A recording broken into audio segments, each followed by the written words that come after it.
My in-laws demanded a DNA test to prove my 8-year-old daughter was really family. They said it in front of her. "We need to be sure she belongs with us," my mother-in-law added. I didn't shout. I just said, "Understood." 3 days later, their lawyer called and they went pale. I used to think Christmas disasters only happened in movies. Then I married into this family. We walked into my in-laws' dining room, me, my husband, and our daughter Fiona, and the first thing I noticed was the smell. Not cinnamon, not pine, just tension, thick enough to slice and serve with gravy. My mother-in-law was already seated at the head of the table, smiling in that tight, Botox-adjacent way she gets when she's about to ruin someone's holiday. My father-in-law hovered beside her, slicing the ham like it personally betrayed him. And there was Agnes, my husband's grandmother, smiling at Fiona with real warmth. The only person in that house who didn't treat my child like a visiting exchange student they didn't sign up for. My husband Samuel barely got his coat off before he was summoned to the kitchen. "Can you help with the rolls?" Translation: Hannah doesn't deserve backup at critical moments. So it was just me, Fiona, and the firing squad. I sat down, trying to pretend my spine wasn't stiff enough to snap. Fiona slid into the chair next to me, legs swinging, eyes bright. She was 8, still hoping Christmas magic could overpower family dysfunction. I admired her optimism. "Oh, Hannah," my mother-in-law, Janice, trilled. "Did you bring the dessert? I worried you might forget." Translation: You're incompetent, but I'll hide it behind concern because it's Christmas. Strike 1. Gerald, my father-in-law, muttered, "She tries her best," under his breath. I wasn't even sure he meant for me to hear it. Strike 2. Across the table, my sister-in-law's daughter, Madeline, same age as Fiona, twirled in her sparkly dress like she was starring in a commercial for Holiday Princess of the Year. Fiona watched her quietly, hands folded.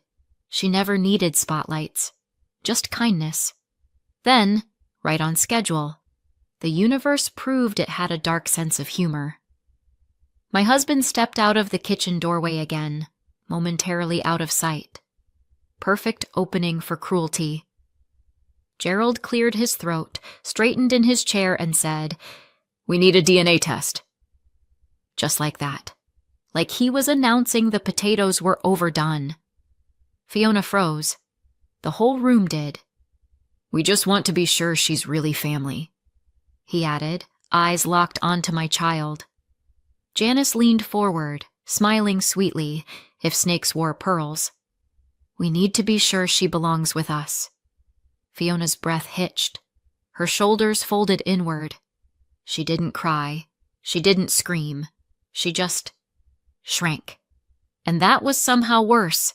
Inside, I burned hot enough to melt the Christmas candles. Outside, I was ice. I looked at my daughter, my baby, trying to make herself small enough to disappear, and something inside me clicked into place. Not rage, not shock. Something colder, sharper, final. So I looked at them and said, "Understood." Silence detonated across the table. That was the moment something shifted. In me. In them. In the whole room. Janice blinked, annoyed I hadn't given her the meltdown she'd been salivating for. Right then, my husband stepped back into the room. "What did I miss?" Gerald jumped in instantly. "Your wife is being dramatic," Janice added. "We just want to confirm she's actually yours." Fiona flinched. My husband's face went still. Scary, still. "What did you just say?" His voice was low enough to rattle bones. My sister-in-law Kimberly shrugged from across the table. "Don't act like you've never wondered." He stared at them like he was seeing strangers. Dangerous, delusional strangers. "We're leaving," he said. "Now." Janice clicked her tongue. "Oh, don't be ridiculous." "You don't talk about my daughter like that," he snapped. "I don't care whose house this is." Gerald lifted his chin. We're just being honest. You don't even know if she's really yours. We deserve clarity. Your wife has given us reasons to question things before." The room went dead still. That was the line. The real campaign. Months, years of little digs wrapped into one final stab. I stood. "Fiona, get your coat." She did, silently. My brave little girl holding back tears she didn't understand yet. As we walked out, Agnes, sweet, sharp, 90-year-old Agnes, pressed her hand to her mouth. She looked ashamed to share blood with the people at that table. Outside, the night was cold, but it felt cleaner than the air inside their house. My husband buckled Fiona into the car. She sat there staring at her mittens, small and quiet and hurting. "Mom," she whispered, "did I do something wrong?" I swear my heart cracked in half. "No," I said. "Not one thing." She nodded slowly, but she didn't believe me yet. Not after hearing her own grandparents question whether she belonged. I climbed into the front seat. My husband took my hand hard enough that it hurt. Behind us, Christmas lights glowed in their windows like a lie. I thought walking out would be the end of it, that we'd shut the door, drive away, and escape. But I was wrong. They weren't finished. Not by a long shot, and I had no idea what they had already set in motion, or how far they were willing to go. If my in-laws' Christmas stunt was a hurricane, then the years leading up to it were the slow, ominous wind that everyone pretends isn't a warning. People always assume the worst moment in a story is the beginning. It isn't. The beginning is the part you mistake for normal. I met my husband Samuel when I was 21, the kind of age where you still believe 2 cups of coffee count as hydration and a group project can't actually ruin your life. We were in the same program, both overworked, underslept, and trying our best to look like adults. He had that earnest, slightly nerdy charm that made you think he actually read all the assigned chapters. I had the survival instincts of someone who grew up navigating complicated people. Somehow, we fit. He told me early on, like date 3, that his family was a bit much. That's what he called them. A bit much. I didn't understand what a bit much really meant until much later. Spoiler. Understatement of the century. I was studying in a city far from my own family. I thought when we got married, I'd get the movie version of in-laws. Awkward at first, then warm and supportive, and maybe baking cookies shaped like your initials. Instead, I got Janice and Gerald. The first time I met them, Janice told me I looked different than expected. And Gerald shook my hand with the same enthusiasm you'd offer a man handing out parking tickets. Kimberly, my sister-in-law, looked me up and down like she was evaluating a contestant on a cooking show she didn't like. But Samuel was sweet and supportive, and in love with me. So I pushed through. When Fiona was born, I was hopeful. In-laws soften when there's a baby involved. That's what the movies say. Turns out movies lie. We lived 20 minutes away from them, close enough that Samuel felt obligated to see them weekly, but far enough that I could spend the car ride practicing deep breathing like someone preparing for a court deposition. Samuel believed in family duty. It wasn't love. It was guilt shaped like loyalty. He'd grown up with parents who measured affection in corrections and attention in criticism. He didn't like them, but he felt responsible for them. It was a strange, painful dance. I tried to make it easier. I became the perfect daughter-in-law, polite, helpful, smile on even when it hurt. I brought dishes to holidays. I cleaned their kitchen without being asked. I sat through stories about how Kimberly was the perfect child who never raised her voice, never made mistakes, and never disappointed them. When their elderly mother, Agnes, needed help, I was there. Janice barely visited her. Gerald didn't lift a finger. Kimberly didn't have time, whatever that meant. So I showed up. I brought Fiona. I cleaned Agnes's kitchen. I changed light bulbs she couldn't reach. I listened to her talk about her garden days and her favorite books. She treated Fiona like a treasure, not a burden. Fiona adored her, and for a while, that was enough to balance everything else. Then the spotlight shifted to Madeline, Kimberly's daughter, same age as Fiona. In a sane universe, two little cousins would be treated equally. In ours, Madeline was treated like a minor celebrity, and Fiona was treated like the friend's kid who got dragged along. Gift exchanges? Madeline got dolls with hair longer than Fiona's entire body, plus sparkly outfits, plus accessories. Fiona got socks. Once, she got a coloring book, because she doesn't need fancy things. When Fiona asked why the presents were so different, I told her some adults forget how to be fair. I didn't tell her I wanted to fold those socks into a slingshot and fire them directly at Janice's forehead. Janice and Gerald never missed a chance to compare the girls either. Madeline was advanced. Madeline was refined. Madeline was clearly part of the family. Fiona was quiet, or a bit sensitive. I told myself it was irritating, not harmful. I told myself I could model grace. I told myself Fiona didn't see it. She saw it. Then came the shift, the comments, the whispers that weren't whispers. "She doesn't look much like Samuel," Janice said once, too casually. Gerald added, "Kids pick up traits from everywhere." Everywhere. Right. Kimberly laughed like she was sharing an inside joke with the devil. Samuel heard some of it, enough to make him clench his jaw and mutter under his breath as we drove home. He hated it. He hated them. But the guilt, all that guilt, had wrapped around him like ivy. He'd say things like, "They don't mean it. They're old-fashioned. They don't know how to talk about things." But then the comments got bolder.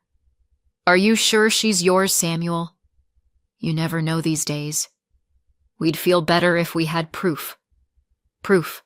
Like Fiona was a crime scene. At first, I brushed it off because family says stupid things, right?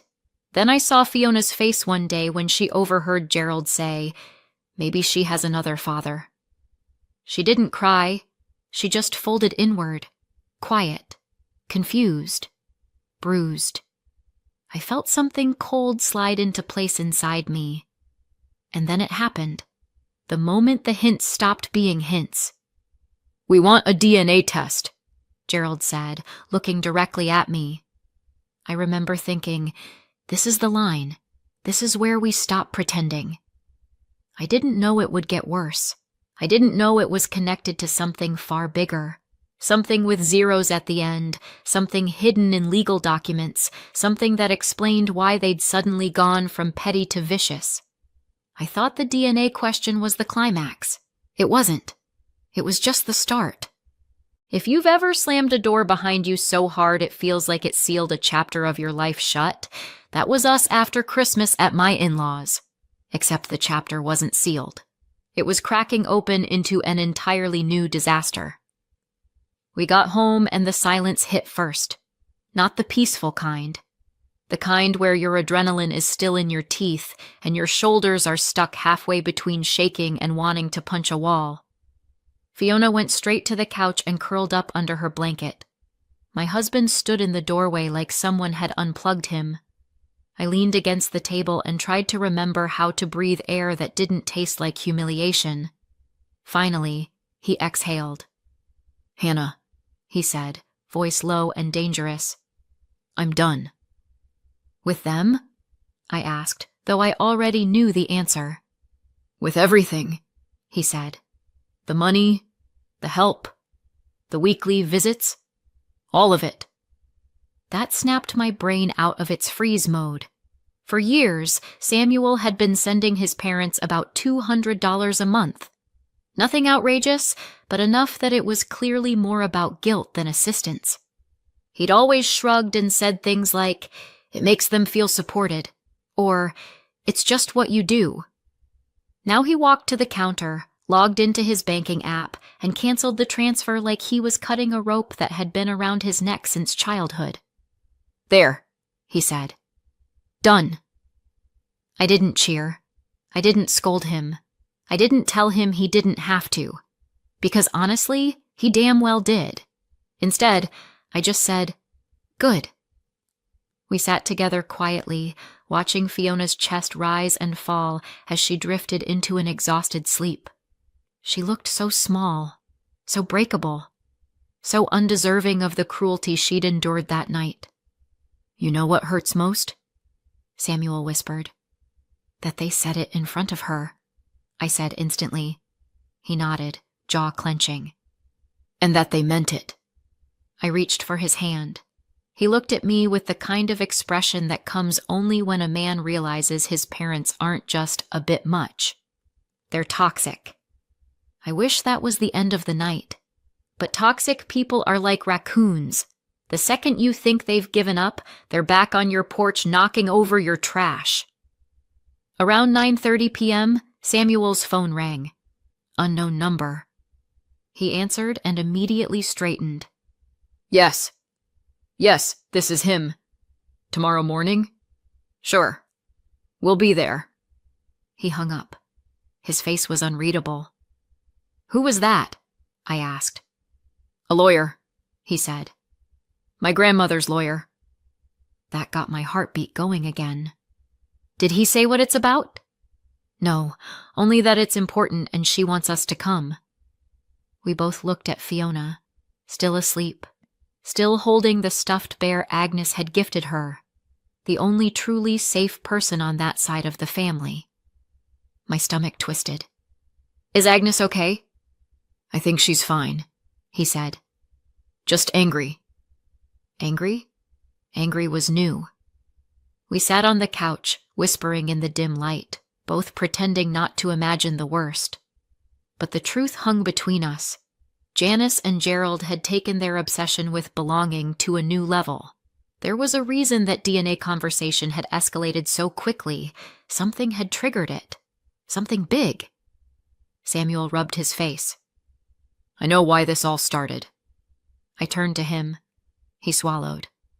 "A few months ago, my grandmother told me she wanted to leave Fiona something. Not everything. Just a gift. Something small. She said Fiona makes her happy. That she's kind." My breath caught. He went on. "My mother overheard, and she lost it. She told my grandmother it was irresponsible to leave money to a child who might not be blood." The room started spinning, and not in the fun amusement park way. "You're telling me," I said slowly, "that this entire DNA obsession started because your mother didn't want Fiona to inherit something?" He nodded. "She told me, before any money goes to that child, we need proof." That child. That child. My hands curled into fists. I didn't even feel my nails digging into my palms. "So now they're trying to discredit her," I whispered. "To make sure she gets nothing." He nodded again. "And to make sure Madeline gets everything." Of course. Of course Kimberly and her daughter were involved in this circus. I stood up, pacing. "So tomorrow, we meet the lawyer." "Yeah," he said. "I think she's making changes." I didn't know what that meant, but a cold, electric feeling went through me. Agnes was a sweet old woman who baked cookies and told stories about her youth. But she wasn't stupid. If she heard what happened tonight, she wouldn't let it go. The next morning, we dressed Fiona for school in silence. She was quieter than usual, clinging to me like she was trying to anchor herself. "Mom?" she whispered as I tied her shoes. "Did Grandma say that because I don't look like Daddy?" My throat tightened. "No, baby," I said.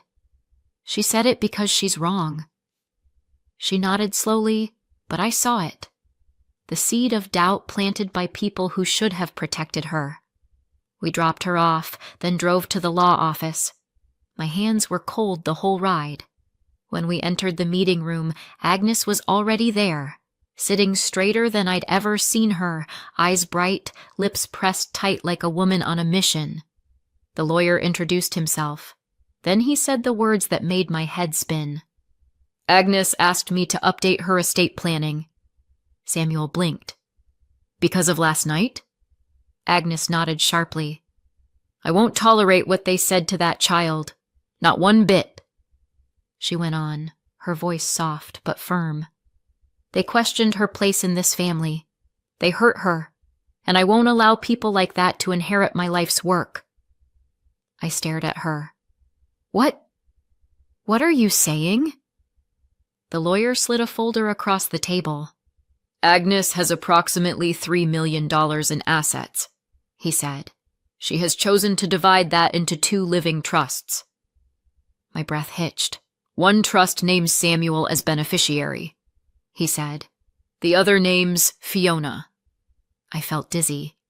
"And," he added, "the house your in-laws currently live in legally belongs to Agnes. She has decided to place that property into the trusts as well."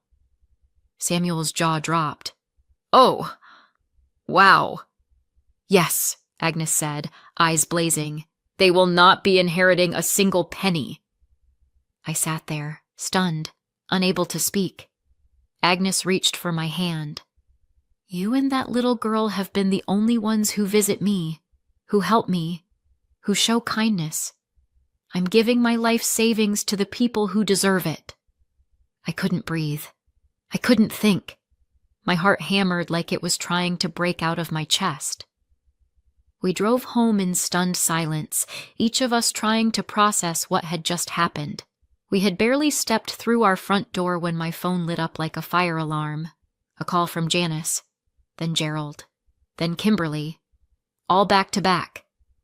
Samuel picked up, and the screaming started. It wasn't just anger, it was panic. Real panic. Money-driven, house-losing panic. They had no idea this was only the beginning. After a family blows up, there's always a stretch of time where everything feels unstable, like you're waiting for whatever comes next. For us, it lasted 3 days. 3 days of Janice and Gerald calling nonstop, alternating between wailing, screaming, guilt-tripping, and the ever-classic, "We were misunderstood." 3 days of Samuel looking at his phone like it was contaminated with radioactive stupidity before blocking another number. 3 days of Kimberly texting him paragraphs that read like rejected pages from a soap opera script. 3 days of Fiona growing quieter every time she overheard a voicemail notification. By the 3rd night, I was done. Not angry done, calm done. The kind of done where your soul goes still. I sat at the kitchen table watching Samuel mash his forehead into his palms like he was trying to iron out his brain. "Sam," I said, "I'm doing the DNA test." His head jerked up. "Hannah, no, you don't have to prove anything." I know. I really did. I had 0 doubt, because I was there. Obviously. "But I need this off the table," I said. "Forever. And I want the results in writing so we can shove them into every one of their accusations' faces." He sighed, defeated. "Okay. If it helps you feel in control, do it." Control. Funny word. I'd been without it for years when it came to his family. So once the samples were collected, I sealed the kit myself and dropped it in the mailbox the next morning like I was sending off a tiny grenade. And then, things took another turn. I went to pick up Fiona from school. She wasn't there. Not with her teacher. Not on the playground. Not inside the building. The secretary looked up from her desk with a tight smile. "Oh, your in-laws picked her up today." My stomach turned to ice. "My what?" "Your husband's parents," she said cheerfully. "They're still listed on the authorized pickup list." I'd forgotten about that list. The one we filled out when Fiona started school, back when the worst thing Janice had ever said was that my casserole was a bit unconventional. I called Samuel. No hello, no small talk. "They took her." "What?" His voice cracked with a kind of rage I'd rarely heard. "Your parents picked her up. I'm going there. I'm coming now." I didn't wait. I drove. Their front door swung open like they'd been waiting for me. "Hannah!" Janice said, smiling with her entire face for the first time in probably 6 years. "Come in! You're going to love what we've done." I walked inside. It looked like the toy aisle at Target had exploded. Brand new dolls, a scooter, 2 bags from a high-end kids' boutique, even a small indoor trampoline, set up in their living room. And there was Fiona, sitting on the couch, nervous, small, holding a giant stuffed unicorn like a shield. "Mom," she said softly, "they kept giving me things." I looked at Gerald. "We just want to make sure our granddaughter is happy," he said with a wide, fake proud smile. "We love her so much." My dry humor activated like a defense mechanism. "Oh? That's new," Janice tutted. "Don't be dramatic, Hannah. We've always loved her. We're just showing it more." Right. Showing it more. Because people always show love right after they've been cut out of a $3 million inheritance. Then Janice crouched in front of Fiona and cupped her chin. "You'll tell your great-grandmother how much you love these gifts, right? She needs to know who really cares about you." My vision actually blurred. For a second, I wasn't sure if I was going to faint or commit a felony. Luckily, Samuel arrived before either could happen. "What the hell are you doing?" he snapped the second he stepped inside. Gerald straightened. "We're bonding with our granddaughter. You abducted her from school." "We picked her up," Janice corrected, "because you two have been unreasonable." I said nothing. I was past words, past anger. My fury had evolved into something cold and diamond hard. "Fiona," I said, "go get your backpack. We're leaving." She didn't hesitate. Janice's face twisted. "You are not leaving without taking her gifts. They're for her." "We don't want them," Samuel said. "You don't know what she wants," Gerald yelled. Fiona stepped behind my leg. "I want to go home." That was it. The moment the spell broke. We walked out. Janice shrieked behind us, "This isn't over!" Which, historically, is what people say right before it very much is. On the drive home, Fiona was quiet. Then she said something that made my heart fold in on itself. "Mom, why do they only love me when they want something?" 8 years old. 8. No child should ever have to form that sentence. I held her hand. "They don't know what love is, baby. But we do." She nodded slowly, but her eyes were full of storm clouds. That night, Samuel and I drafted a cease and desist letter with help from a lawyer friend. We removed Janice and Gerald from school contact lists, blocked every number, closed the door, hard. Then we told Agnes. She went silent, then furious, then determined. "I'm done," she said. "They won't get the chance to manipulate me or that child again." The next morning, she met with her lawyer. By afternoon, everything was finalized. Her trust, once revocable, became irrevocable. The house, the savings, every asset she owned, half to Samuel, half to Fiona. No loopholes, no changes, no chances for Janice or Gerald to claw their way back in. When the paperwork was done, Agnes called me herself. "You're my family," she said. "They're not." I cried after I hung up. Hard. Not because of the money, but because someone had finally chosen us. 2 days later, the DNA results arrived. A match as clear as daylight. Samuel's daughter. Exactly what we expected. We printed the report, attached it to the cease and desist, and sent copies to Janice and Gerald. A few hours later, my husband's phone rang. Blocked number. He didn't answer. A voicemail came through anyway. It was Janice, sobbing, begging, desperate. Exactly the sound people make when everything they tried to destroy turns out to be indestructible. I didn't shout. I just listened. And finally, I felt free. It's been 3 months, and the fallout has been spectacular. Janice and Gerald moved out of their house the same week the trust paperwork became official. Seeing the moving truck in their driveway felt like watching a chapter close itself. They tried one last guilt-filled voicemail, but we didn't respond. We were already done. Fiona sleeps better now. Samuel smiles more. And Agnes? She's thriving with the peace she should have had years ago. So what do you think? Did Agnes do the right thing disinheriting her own daughter, or did she go too far? Let me know in the comments and subscribe for more.